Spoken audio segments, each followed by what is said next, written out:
Welcome to another edition of Emerald TV.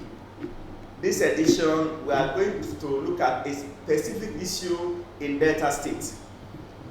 This one, today, we are hearing about creation of Anioma State. And it has been a very critical issue in Delta North, where Senator Ned Nwoko is the Delta North Senator representing the zone at the National Assembly. But before us in the House is a young man, an active young man, very articulate and sound in the Anioma creation issue. He is Ambassador Ushi Israel Custodian. So he's the one that will tell us from, he's a member of the technical committee representing youth in the creation of Anioma State. So he will tell us his views. As a member of the team, he knows a lot of things to tell us. And being a youth, he will tell us things that we have fed the youth in the state, how youth will benefit, and the goings on in the creation of Anioma State. Also, being a member of the committee, he knows certain things inside to diffuse and disabuse minds of some persons over some skepticism in the matter. So let's meet you again. Thank you, Delta State, and thank you, Anioma people, Anioma Kwenu. My name is Ambassador Ushi Israel. I am the youth representative of the Technical Committee for the creation of Anioma State, and so far so good. It's been amazing. It's been fine. Like I said earlier on, somebody must stand up for something at any point in time. There's also a saying that if you don't stand for something, you will fall for everything. So the agitation for the creation of Anioma State is about 70 to 80 years old. It's not something that Senator Ned Nwoko started by himself. No, he has said it over and over again that it is not his agitation. It's an agitation of our forebears. Yes. And they've done that since the time of the governor of Midwestern State, His Excellency Denis Osadebe. For me, there was something those men saw. They saw some things, and having seen it, they said, okay, it is also important that this area, this set of people have a state of their own. And that agitation has been passed down from generation to generation. And this is our generation. So there's also a need for us to champion that agitation and achieve it. Peradventure, we don't achieve it, the next generation after us will achieve it.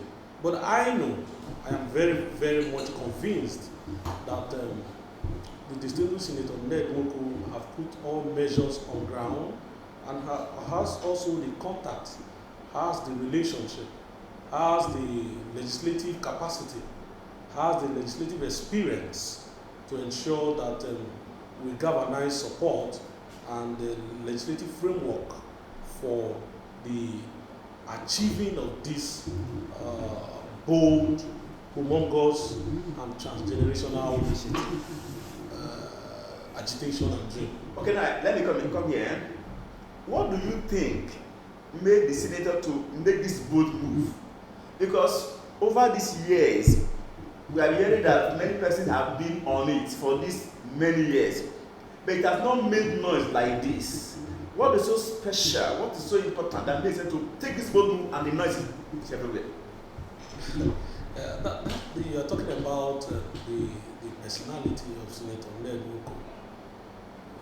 Without missing words and without any sentiment, distinguished Senator Ned Nwoko is a global citizen.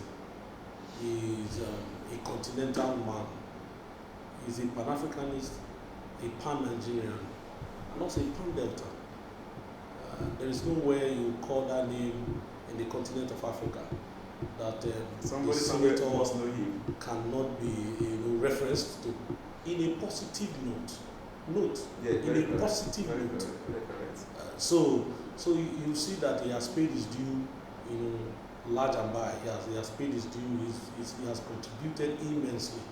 So immediately he came on board. He said it with his mouth. He said, "This is not my bill. It is not. I'm not originating. It's not originating from me. It has been there all along. So for his kind of capacity, for his kind of personality to pick up that bill, of course, there's going to be noises everywhere, because he's not a man that will chicken out on any issue that he picks.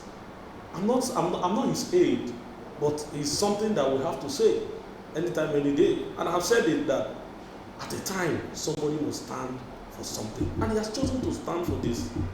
He has chosen to stand for it, and everybody is getting support far and wide. Let me tell us, people are just I don't know, maybe there could be noise here and there could be some dissent here and there, or there could be little disagreement here and there. But I can assure you that there's what called silent majority. That people don't know. That is correct. When it's time, yes, you will see. You'll come out. You see that in the heart of every Anioma indigene, there is this yearning for this Anioma state. In the heart of every Anioma indigene, there is this inner aspiration. Let us have our own. Let's have our state. That is how it is. Okay, now, what do you think is making people to have some decent voices? For some people, they've come up with the front burner that Anioma State shouldn't be part of the Southeast geopolitical zone, that it should remain in the South. And for the senator, his own view, he has said it that whether it is in the South or it's in the Southeast, is immaterial. It's immaterial. That is not something that we should think about. But people keep saying they don't want to see us in the Southeast. And I begin to ask, for me, it's also immaterial to me whether it's in the Southeast or it's in the South. Now we are in Delta State. We are in the South as Deltans. What have we really benefited from the South? If we must ask ourselves such questions.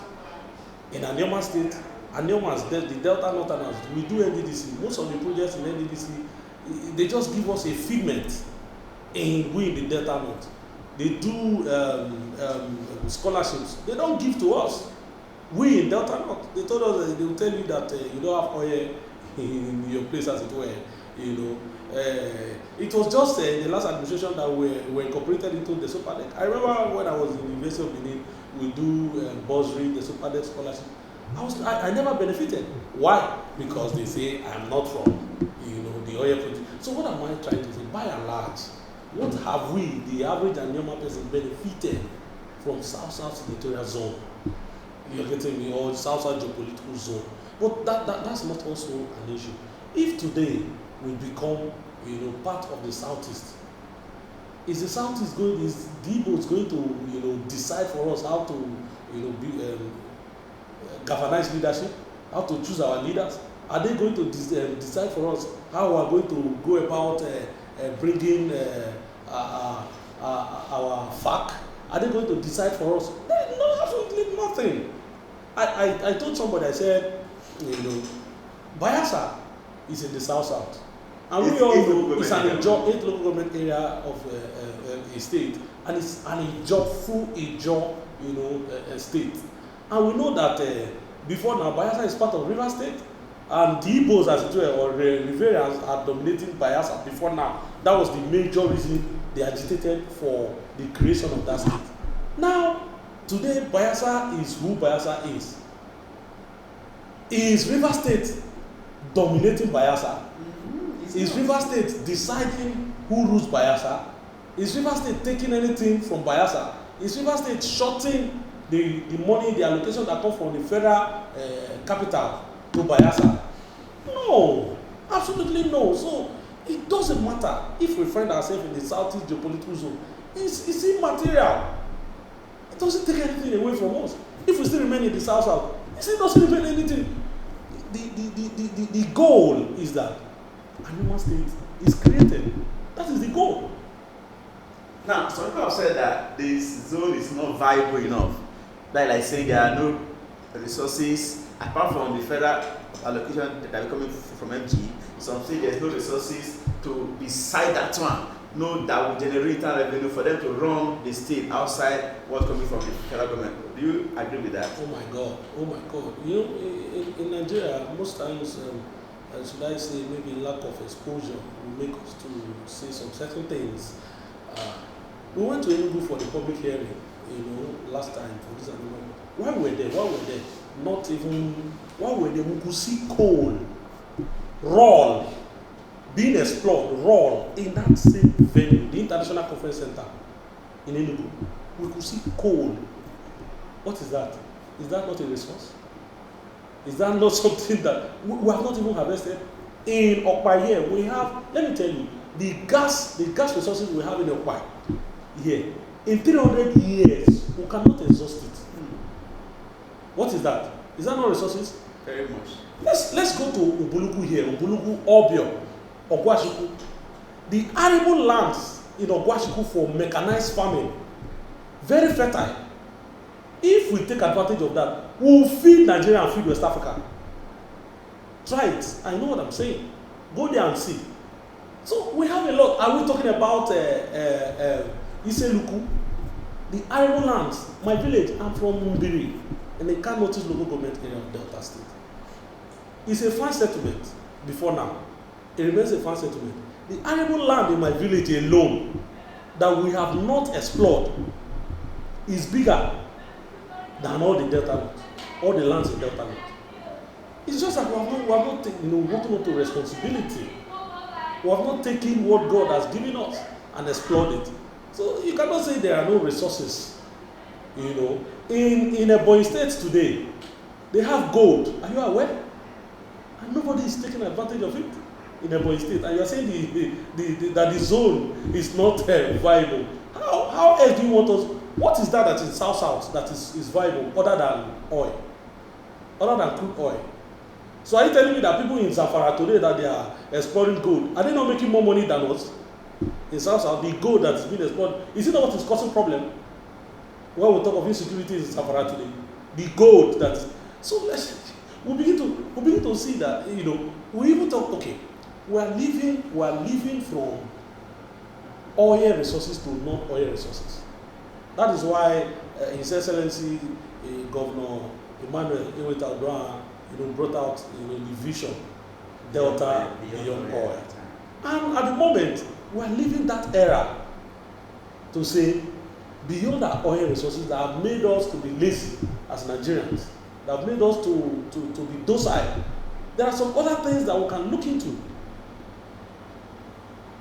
You talk about Onitsha and Anambra, that Anambra is the most versatile socioeconomically in West Africa.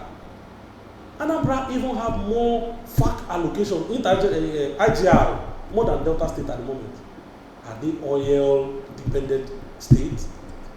So we need to think beyond the box. We need to think outside the box. We need to think, positively. Nobody is saying that we must remain in one place. No.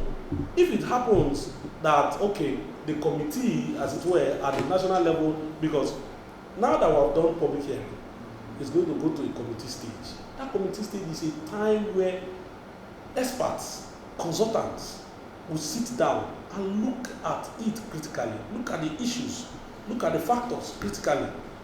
If they determine in their own wisdom, and when they will get back to us in the referendum that, okay, you people will remain in the south, or you people will go to the southeast, beautiful.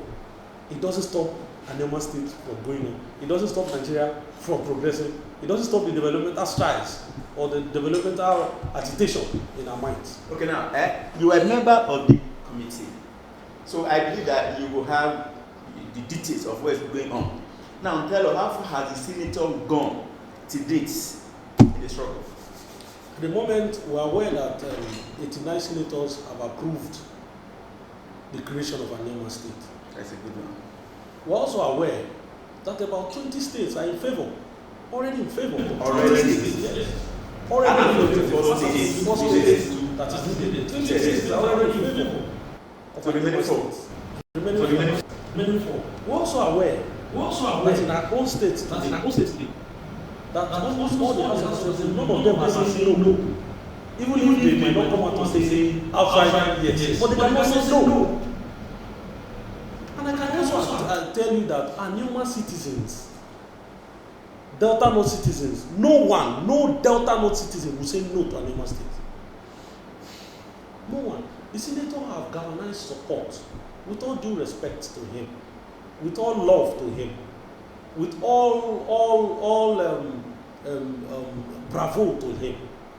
He has taken very great measures to reach out to everybody in the country, to reach out to the presidency, to reach out to all members across board, telling them on the need of this state creation. So the senator is doing well, and for me, I encourage him to do more, to see that he sees this thing through and bring it to reality. Now, sorry, let me drag you back again. Some persons have said that to create a state with the stability of the constitution is difficult. But see the senator, his moves, they are strategic. See what you have said now, that 20 states have already given their consent already. 89 senators have already given their consent already. And the traditional rulers in the zone have already taken their side with him. According to yourself, assembly member, they already keyed in already. Now tell me, what is the push, what is the strength behind this move that is just going and making its way without a break? I'll give kudos to the President of the Federal Republic of Nigeria, His Excellency Senator Bola Ahmed Tinubu, for his leadership, for his forthrightness, for his visionary. When people were saying it has never happened in the history of a democratic government in Nigeria, states in Nigeria, yes, I begin to say yes, it has never happened. Does not mean it will not happen, and we're seeing it is happening gradually. So first of all, I think the glory and the credit goes to the president for guiding our senator, for giving him such a leadership that okay, this thing is possible, we can do it, and let's do it. And we know that the president is not somebody who is a pushover on certain things, on issues.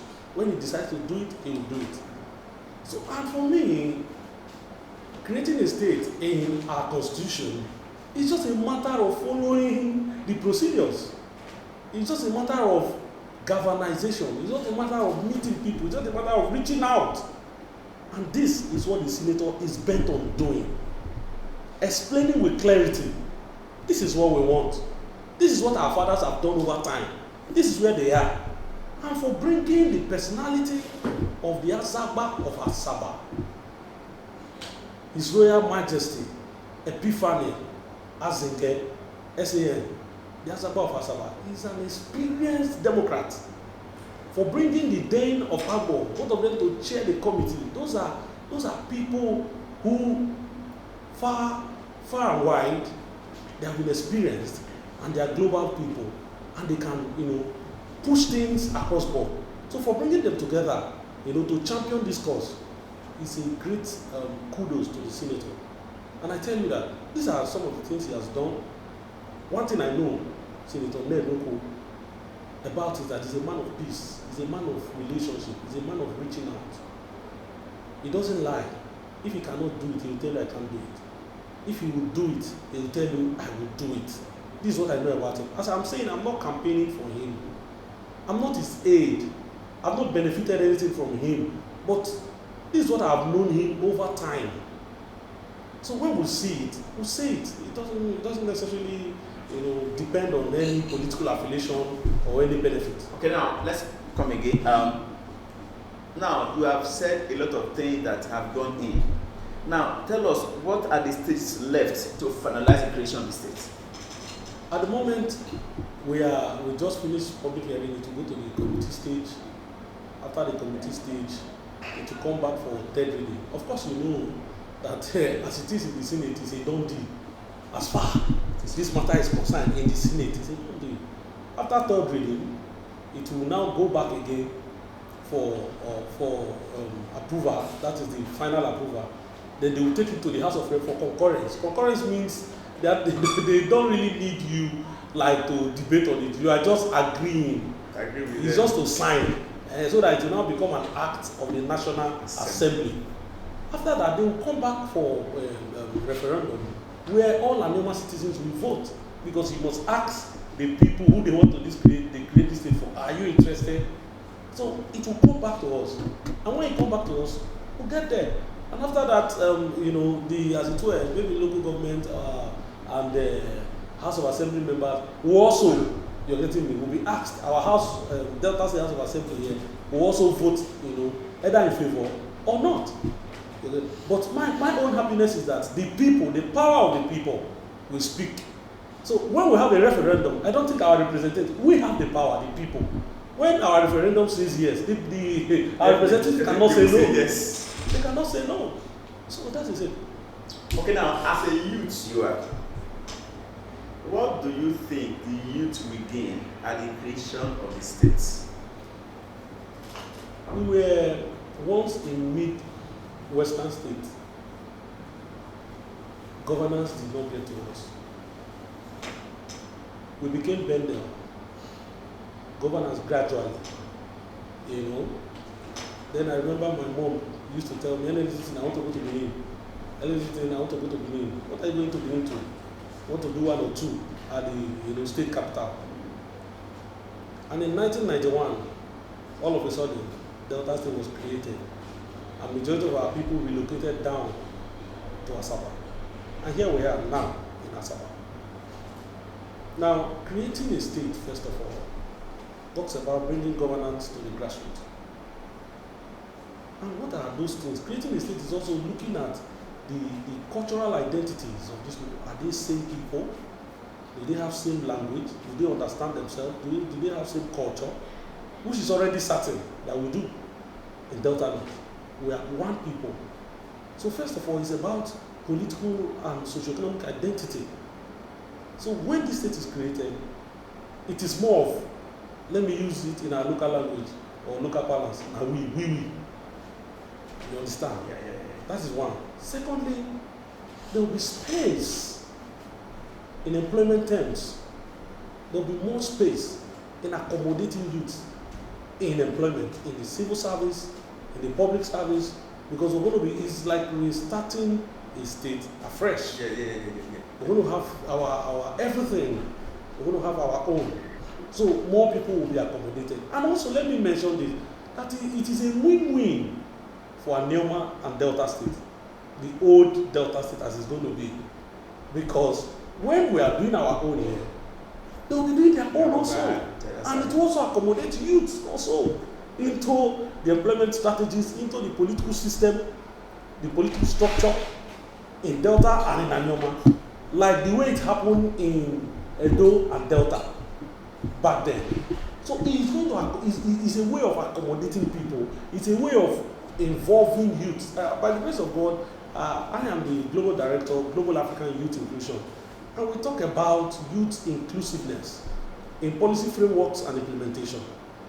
It's an opportunity to include people, generally beyond youth, but most importantly the youth. So it's going to include us in governance, it's going to include us in policies, it's going to include us in socioeconomic day-to-day living of the people. So we have a lot to gain. We have a lot to benefit from, bringing Delta State, Anioma State down to the grassroots. We have a lot. But most importantly is that this identity, we want to keep this identity, that we are Anioma people, and we have a state, we have a voice. That is the most important thing. Now, as we want to round off, what word do you have for the dissent, those that are making some noise against the creation of the Anioma State? I would like to, first of all, let us know that we are all Anioma people. Whatever you don't understand, gray areas you don't understand, come and let us trash it out. Let us discuss it. Don't assume and fume, just fume. No.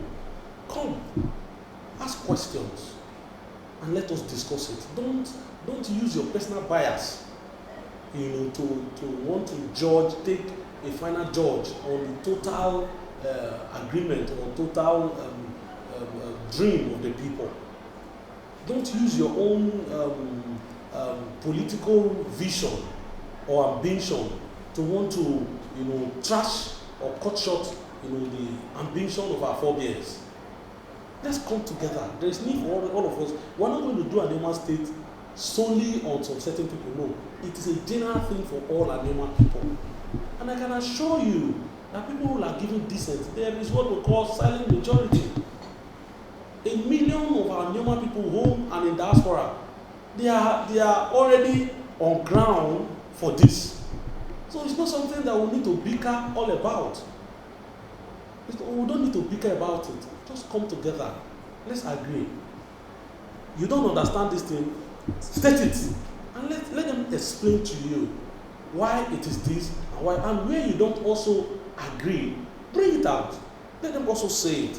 Let us, I believe when we discuss issues, we could, go around it and we could, come with a conclusion or a conclusive conclusion at the end of the day, which will serve everybody in a positive note. Now, how do you describe the distinguished senator? As a person, as you look at his personality, how do you describe him as a person? I think I have said this before, and I'm saying it again. He's a global citizen, first of all. He's a father. He's an entrepreneur.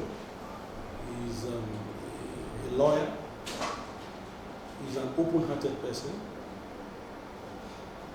He's a grassroots man to the core. He's a loving personality. And most importantly, he's visionary. I call on all Anioma people to give him the needed support to achieve the creation of Anioma State and some of other bills that is also raising. I think there is one that is particular. I love the social bill. There is a bill like that, the social bill that is doing in conjunction with the president. The president wrote that executive bill to him, but he was the one who raised it first. That will now talk about our social bill to daily living. He was talking about maybe they want to be paying Nigerians or poor Nigerians about that. Let's give him the support. For me as a person, I believe that when you support people, they will support you too. Support him, whether or whether not. A time will come, that's the way nature works. Whatever you sow, you certainly reap. When you give him the support, they will give you the support in turn. A time will come, they will also give you the support. That's the nature it will want for you. But in a situation where you are always dissenting, you want to fight, it's not the right thing for us. Let's allow him. He has not come to say he's going for second term or not. Let's get to that bridge. When we get there, we'll go about it. But for now, we still have 2 years to go. For now, let's concentrate on him, achieving what he wants to achieve in this term. Okay, thank you so much for joining us this afternoon. You have really told us a lot about Anioma State. And you have also explained a lot of things that will open the eyes of the skeptics outside there, those who have opinions that are diverse, that are against this creation of Anioma State. You have also told us that you have given a reason why the people should support this move. Actually, it is for their benefits. And if I may add my view, when the state is created, you have, as you have the 3 senatorial districts in the old state, it also be so in this Anioma State. So instead of 1 senator, you have 3 senators in the state. Then you have rep will also increase in number. Then the local government definitely will also increase in number. So there is more opportunity politically for the Anioma citizens, and they are the ones that will benefit, and not the senator himself. As a person, to me, I see him, he's a made man already. So there is nothing really he wants to gain from this thing personally. His objective is for the people, so that people will benefit and gain and bring government closer to people. So thank you so much for joining us, and then we'll see you next time again. It's my pleasure. Thank you.